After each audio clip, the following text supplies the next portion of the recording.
अस्सलामुअलैकुम। आ जाएँ आप लोग भी मेरे साथ एक और नए एडवेंचर पे। जी हाँ, आप जैसे देख सकते हैं मैं हूँ इस वक्त दुबई के इंटरनेशनल एयरपोर्ट टर्मिनल 3 पे।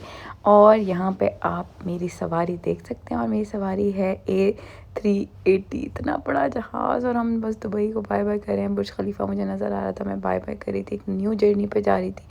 और रात से दिन हो गया, आप समझ सकते होंगे यहाँ पे कि कितनी लंबी जर्नी थी मेरी। और मैं ईद के करीब गई थी तो अभी तक उनके ईद गुडीज़ ख़त्म नहीं हुए थे, मूवी लगी हुई थी और बहुत ही खूबसूरत सा दिन हो गया था। मतलब कि एक इतनी लॉन्ग जर्नी। और जैसा कि शायद कुछ लोगों को यहाँ पे क्लू हो गया है कि मैं none other than the city of dreams, इस वक्त मैं जापान जा रही हूँ, जापान की सिटी टोक्यो में जा रही हूँ।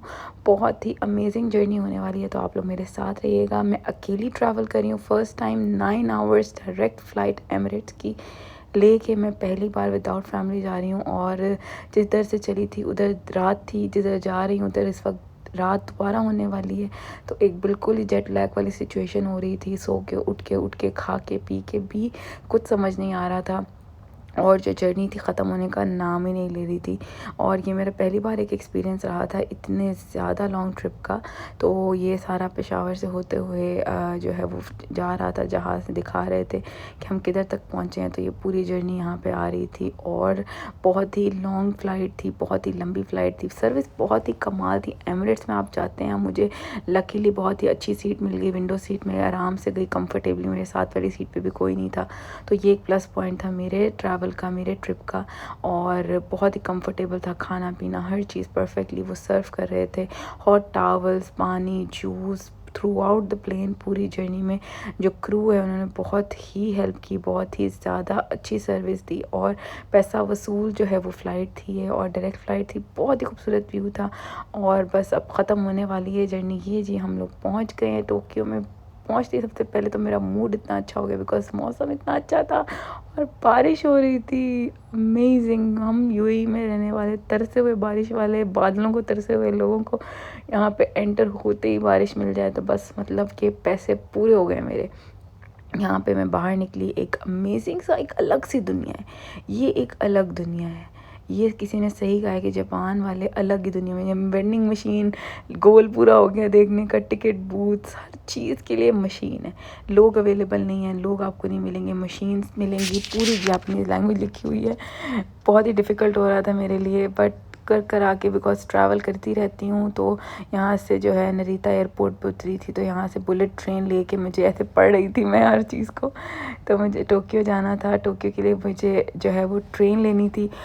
और यहाँ पे मैं सारी देख रही हूँ अच्छे तरीके से, कुछ समझ नहीं आ रहा, बल्कि ये भी भूल गई कि कैमरा ऑन है मेरा और मैं बस ये टिकट लेने का स्ट्रगल अपना मशीन पे कर रही हूँ। जैसा कि आप लोग देख सकते हैं, I was showing you guys, अभी टिकट निकल आया मेरा और मैं ट्रेन में बैठ गई। This was a bullet train और ये बहुत ही फास्ट जाती है, मतलब 300 किलोमीटर पर आवर्स की तरह। कि यहाँ पे NEX की ट्रेन थी ये और मैं बैठ गई थी, पता ही नहीं चल रहा था। 9 आवर्स की ऑलरेडी फ़्लाइट करके आके मुंह की हालत ये हो चुकी थी मेरे। तो मैंने थोड़ी सी क्लिप लेने की कोशिश करी थी, बट प्लीज़ इग्नोर करें मुझे, ठीक है ना। बिकॉज ये बाहर निकली मैं, पहली बार ये सफ़र ख़त्म हुआ मेरा। बाहर निकली, मुझे साथ ही टैक्सी स्टैंड नज़र आ गया था। मैंने कहा कोई बस वस कुछ नहीं लेना है, टैक्सी में बैठना है, सीधा अपनी लोकेशन पे पहुंचना है, दैट्स इट। बिकॉज यहाँ पे मैं बिल्कुल डेड सिचुएशन हो चुकी थी मेरी। और जैसा कि आप देख सकते हैं बाहर आने के सब कुछ, सारे साइन बोर्ड सब कुछ जापानीज़ में था। You can not understand any thing at all. और अगर स्पेशली आप अकेले जा रहे हैं, ये जी कार्ड लगाया हुआ था अपना, यहाँ पे सेल्फ चेक इन हो रहा था खुद ही सिस्टम के ऊपर। सारी इन्फॉर्मेशन आपने अपनी आईडी वगैरह की पुट करनी थी और हो जाना था।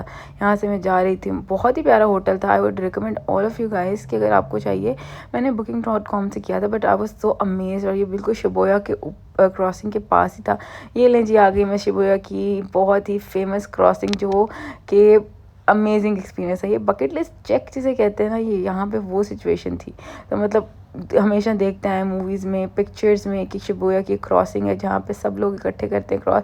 बड़ा फ्रीली मूव कर रही थी, बड़ा सेफ़ फील हो रहा था। बड़ी अच्छी कंट्री है और बड़ी सेफ़ कंट्री है। I can feel that. मैं बहुत सी कंट्रीज़ में ट्रैवल करती रहती हूँ, बट अमेजिंग एक्सपीरियंस है। ये मशीन से स्मूदी बन के निकल रही थी फ्रोज़न फ्रूट्स की, तो ये भी एक बड़ा डिफरेंट एक्सपीरियंस है। यहाँ पे सारी चीज़ें पड़ी हुई थी, यहाँ से बस खुद ही हर चीज़ लगा लो, स्ट्रॉ ले लो, उसकी कैप्स ले लो। मैं ढूंढ रही थी कौन सा कैप है इसका।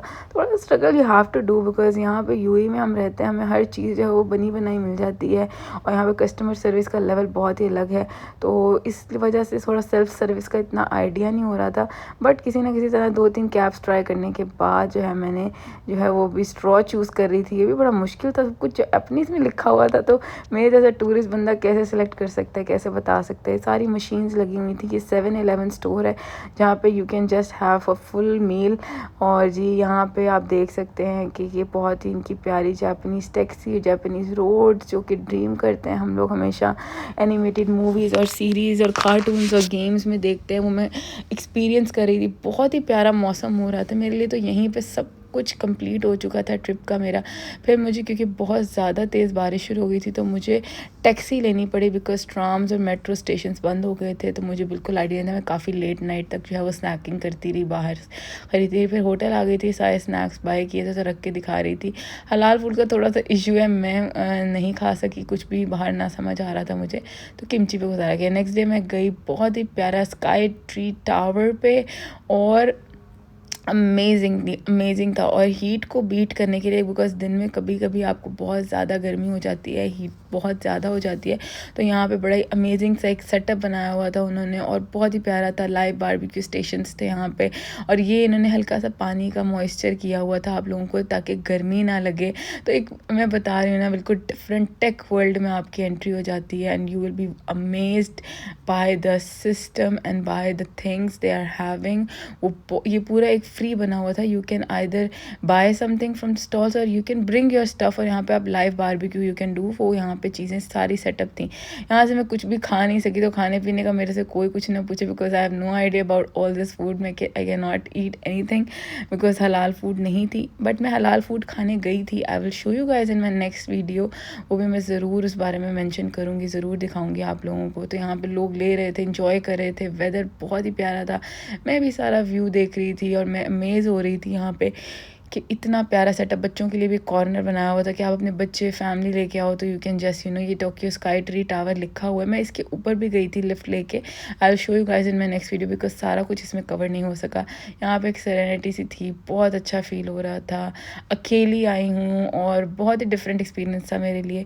I really feel so happy, बहुत ही सेफ फील हुआ मुझे, और बहुत मुझे अच्छा एक्सपीरियंस आ रहा था। I was just looking around having some time, and just ये देखिए यहाँ पे ये सारा सेटअप बनाया हुआ था उन्होंने बच्चों के लिए, but everything was in Japanese guys. थोड़ा सा आपको सेंस होनी चाहिए, लिटरली जैसे वो कहते हैं ना इमिग्रेशन पे क्वेश्चंस करते हैं, वो सही करते हैं, because they know this is all in Japanese, तो you should know where you are going. So ये बहुत ही प्यारा एक्सपोर्ट था, जैसे कि मैं बहुत ज़्यादा हैरान हो रही थी देख के सारा setup, and it was so pretty, so beautiful. और ये अंदर आ गई थी उसी जहाँ स्काई ट्री टावर, उसी के नीचे थोड़ा सा मॉल सा था, उसमें शॉप्स थी कुछ, you can buy some souvenirs, shopping कर सकते हैं, बहुत प्यारी प्यारी चीज़ें, जापानीज़ फैंस थे, सिवेनियर्स थे, छोटी छोटी चीज़ें थी, यू कैन बाय एनीथिंग। यहाँ पे बहुत ही डिफरेंट उनके spices and all the herbs they have, जिसके लिए वो फेमस हैं। यहाँ पे टॉयज़ थे, बहुत सी शॉप्स थी, बहुत, you can bye anything from here, और प्राइस भी इतने कोई ख़ास नहीं थे, ज़्यादा एक्सपेंसिव नहीं थी। छोटी छोटी चीज़ें आपको जो है वो बड़ी प्यारी प्यारी चॉपस्टिक्स थी, हर तरह की चॉपस्टिक थी guys, you can imagine chopstick में कितनी कलेक्शन, इतना हमारे स्पून में नहीं होती है। और यहाँ पे किड्स के लिए you can bye so many things, और बहुत ही अच्छा लग रहा था। मॉल में मैं काफ़ी देर फिरती रही, और क्योंकि बाहर पहले बैठी रही, बाहर इंजॉय किया, फिर अंदर आ गई। छोटी छोटी ज्वेलरी की बड़ी प्यारी सिवेनियर शॉप थी, और ज्वेलरी तो वैसे ही जो है मेरी कमज़ोरी है, ऊपर से ये फ्रूट्स स्टॉल्स थे। मैं नेक्स्ट वीडियो में आप लोगों के साथ डेफिनेटली भी शेयरिंग मोर अबाउट जापान में अकेले सोलो ट्रैवलर कैसे जाते हैं, कैसे करते हैं। तो अभी ये नेक्स्ट पार्ट के लिए आप लोग वेट कीजिएगा, मैं बहुत जल्द नेक्स्ट पार्ट जो है वो शेयर करूँगी आप लोगों के साथ। तब तक फॉलो कर लें। Thank you, bye.